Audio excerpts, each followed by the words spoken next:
ചാലക്കുടി വെള്ളാഞ്ചിറയിൽ കോഴി ഫാമിന്റെ മറവിൽ സൂക്ഷിച്ചിരുന്ന വൻ വ്യാജ മദ്യശേഖരം പോലീസ് പിടികൂടി. 10,000 ലിറ്റർ മദ്യവും 2,500 ലിറ്റർ വാഷുമാണ് ഇരിങ്ങാലക്കുട ചാലക്കുടി ഡിവൈഎസ്പിമാരുടെ നേതൃത്വത്തിൽ നടന്ന പരിശോധനയിൽ പിടിച്ചെടുത്തത്.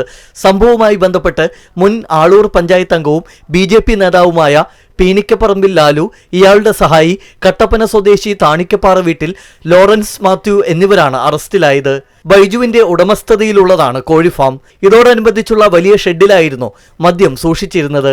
പ്രത്യേകം നിർമ്മിച്ച ചുവരിന്റെ അടിയിൽ അറമാതൃകയിലുള്ള ഭാഗത്തായിരുന്നു മദ്യശേഖരം. 1200 പെട്ടികളിൽ സൂക്ഷിച്ചിരുന്ന മദ്യത്തിന് പ്രത്യേകം പേരുകളുമുണ്ടായിരുന്നു. 35 ലിറ്റർ വീതം കൊള്ളുന്ന 64 കന്നാസുകളിൽ സ്പിരിറ്റും സൂക്ഷിച്ചിരുന്നു. മദ്യനിർമ്മാണത്തിന് വൻ ലോബിയുണ്ടെന്നാണ് പോലീസിന്റെ നിഗമനം. 3 മാസം മുമ്പാണ് ടോറസ് ലോറിയിൽ ഇവിടെ മദ്യം എത്തിച്ചതെന്നും ക്രിസ്മസ് പുതുവർഷ വിപണി ലക്ഷ്യമിട്ടായിരുന്നു ഇതെന്നും പ്രതികൾ പോലീസിന് മൊഴി നൽകിയിട്ടുണ്ട്. സമീപകാലത്ത് സംസ്ഥാനത്തെ ഏറ്റവും വലിയ വ്യാജമദ്യ വേട്ടയാണ് ഇതെന്ന് പോലീസ് പറഞ്ഞു. റൂറൽ ജില്ലാ SP നവനീത് ശർമ്മയ്ക്ക് ലഭിച്ച രഹസ്യവിവരത്തിന്റെ അടിസ്ഥാനത്തിലാണ് മദ്യവേട്ട നടത്തിയത്. Irinjalakuda DYSP TK Shaiju, Chalakudy DYSP TS Sinoj എന്നിവർ റെയ്ഡിന് നേതൃത്വം നൽകി.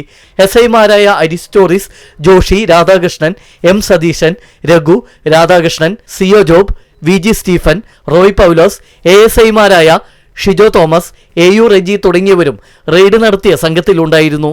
TC വിനോസ്, ചാലക്കുടി.